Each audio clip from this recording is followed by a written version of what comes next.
नमस्ते, सलाम, सत श्री अकाल। तो चलिए देखते हैं कि आज वंदना जी अपनी रसोई में क्या बनाने वाली हैं। जी हाँ, आज वंदना जी बनाने जा रही हैं बिल्कुल चिकन मटन के स्वाद वाला कद्दू के सब्ज़ी की रेसिपी, जिसे मैं बिना लहसुन प्याज का बनाऊंगी, लेकिन खाने में इतनी चटपटी, इतनी स्वादिष्ट कि आप एक बार बना के खा ले, आप इसे बार बार बनाने के लिए मजबूर हो जाएंगे। ये मैं पूरा गारंटी से कर सकती हूँ। तो चलिए मैं इस रेसिपी को बनाना शुरू करती हूँ। मैं सबसे पहले इस रेसिपी को बनाने के लिए मैंने लिया है 600 ग्राम कद्दू, पंपकिन है ये। सबसे पहले मैं इस कद्दू को कट कर लेती हूँ, फिर मैं आपसे मिलती हूँ। मैंने पंपकिन को कट करके इसके स्किन को रिमूव कर दिया है। छीलने के बाद इसे इस तरीके से छोटे छोटे थोड़ा सा मोटे टुकड़ों में कट करके रख लिया है। और साथ ही मैंने ढेर सारा कोरिएंडर लीफ, धनिया का पत्ता भी कट करके रख लिया है। तो चलिए अब मैं इस सब्ज़ी को बनाना शुरू करती हूँ। मैं इस सब्ज़ी को बनाने के लिए मैंने सबसे पहले गैस को ऑन कर दिया है। इसके ऊपर मैंने कढ़ाई चढ़ा दिया है। कढ़ाई जब गर्म हो जाए तब मैं डालूँगी इसमें मस्टर्ड ऑयल, सरसों का तेल।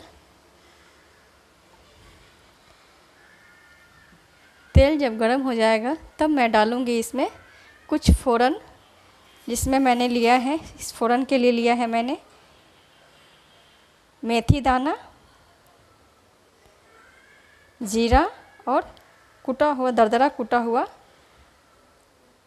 धनिया लिया हुआ है मैंने, क्यूमिन सीड, फेनुग्रीक सीड और कोरिएंडर सीड। इन सबको मैं कढ़ाई के अंदर डाल दूंगी एक साथ में। जब यह हल्का सा क्रैकल होना शुरू हो जाए तब मैं डाल दूंगी कोरिएंडर लीफ।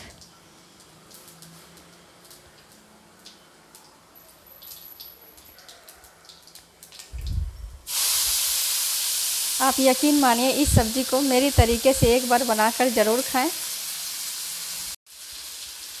कोरिएंडर लीफ डालने के बाद मैं इसे हल्का सा भून लूँगी 2-3 सेकेंड तक।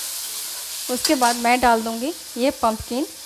मैंने आधा धनिया को डाला है, आधे को मैं बाद में डालूँगी। अब मैं डाल दूँगी पंपकिन को।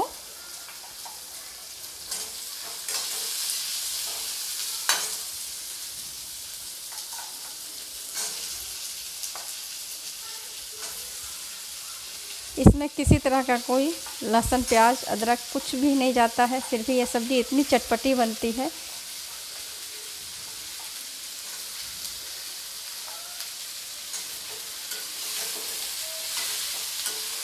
इसे मैं अच्छी तरीके से चला दूंगी। चलाने के बाद मैं इसे कम से कम 1 से आधा मिनट तक, आधा से 1 मिनट तक भून लूँगी। पहले सब्ज़ी को मैंने लगभग 1 मिनट तक भून लिया है। अब मैं डालूँगी 1/4 टीस्पून हल्दी पाउडर। साथ ही मैं डाल दूँगी 1/4 टीस्पून रेड चिली पाउडर। आप अपने टेस्ट के हिसाब से ही डालेंगे।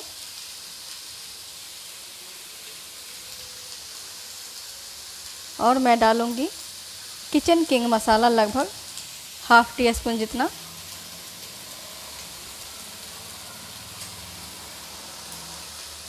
साथ ही मैं डाल दूँगी इसमें टेस्ट के हिसाब से नमक। मैं डाल रही हूँ इसमें काला नमक डालूँगी मैं। आप भी काला नमक के साथ ही इस सब्ज़ी को बनाएं, बहुत ही टेस्टी। टेस्ट के हिसाब से डालेंगे आप। मैंने 1/2 टीस्पून डाला है। अब मैं इन सभी मसालों को अच्छी तरीके से सब्ज़ी के साथ चला लूँगी।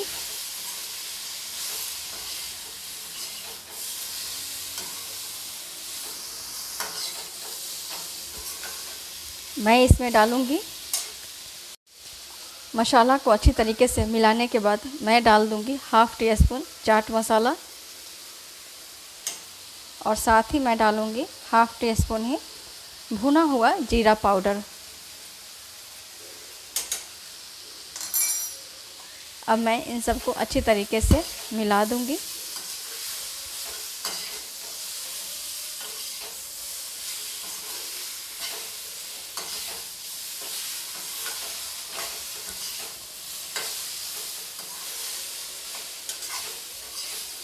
अच्छी तरीके से मसालों को मिलाने के बाद मैं डाल दूँगी इसमें टेस्ट के हिसाब से मैं डालूँ 2 टीस्पून जितना मैं गुड़ डाल रही हूँ। आपके पास अगर चीनी हो तो चीनी भी डाल सकते हैं। लगभग 2 टीस्पून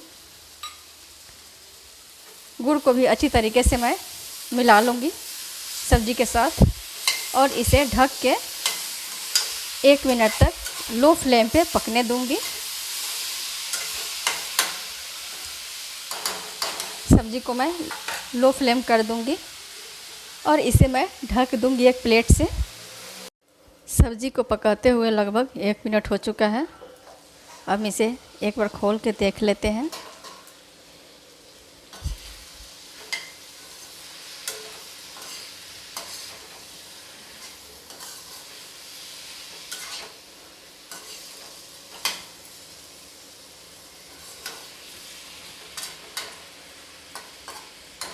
चलाने के बाद मैं इसे फिर से 1 से 1.5 मिनट के लिए ढक के पकाऊंगी मैं लो फ्लेम पे।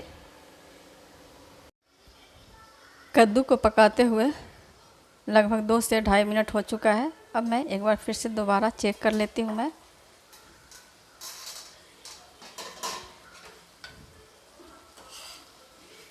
आप देख सकते हैं कद्दू ने कितना ज़्यादा पानी छोड़ रखा है। बिल्कुल फ्रेश कद्दू था, ताज़ा कद्दू था। अब मैं इस स्टेज पे डाल दूँगी ये जो कोरिएंडर लीफ मैंने बचा के रखा था, ये सभी कोरिएंडर लीफ को मैं डाल दूँगी।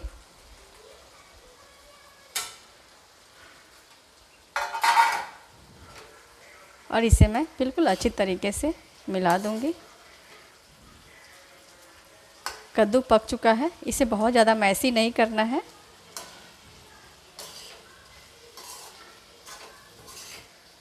अब मैं इस कद्दू को एक प्लेट में डाल के सर्व कर दूंगी। ये बिल्कुल रेडी हो चुका है। ये पंपकिन की सब्ज़ी जो है बहुत ही टेस्टी होती है, बहुत डिलीशियस। आप प्लीज़ एक बार इसे बनाकर ज़रूर खाएंगे। मैं इसे अब गैस के फ्लेम को ऑफ़ कर देती हूँ। मैं इस कुकिंग को पूरी कुकिंग को मैंने लो टू मीडियम फ्लेम पे किया है, हाई फ्लेम पे नहीं किया है। तो प्लीज़ आप भी इस कुकिंग को पूरे लो फ्लेम पे या मीडियम फ्लेम पे ही कंप्लीट करें।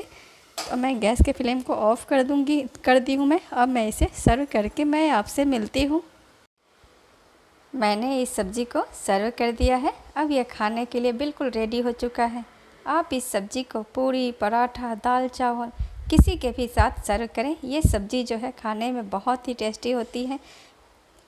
इस सब्ज़ी का जो सबसे अच्छा कॉम्बिनेशन है पूरी के साथ जाता है। आप एक बार इस सब्ज़ी को पूरी के साथ, सिंपल प्लेन पूरी जो होता है उसके साथ बनाकर खाएं। ये सब्ज़ी बहुत ही डिलीशियस लगती है उसके साथ खाने में। इस सब्ज़ी का टेस्ट बहुत ही ज़्यादा बिल्कुल डिफरेंट टेस्ट है, बहुत super tasty and super tangy, बहुत ही चटपटा इस सब्ज़ी का टेस्ट होता है। प्लीज़ आप इस सब्ज़ी को एक बार मेरे तरीके से ज़रूर बनाकर खाएं। मुझे पूरा विश्वास है आपको इस सब्ज़ी की रेसिपी बहुत ही ज़्यादा पसंद आने वाली है। अगर आपको मेरी ये रेसिपी अच्छी लगे तो प्लीज़ आप मेरे इस रेसिपी को एक लाइक करें, मेरे इस चैनल को सब्सक्राइब करें तथा बेल आइकन को भी प्रेस करें ताकि मेरी हर आने वाली एक नई और हेल्दी रेसिपी आप तक पहुंच सके। Thank you for watching.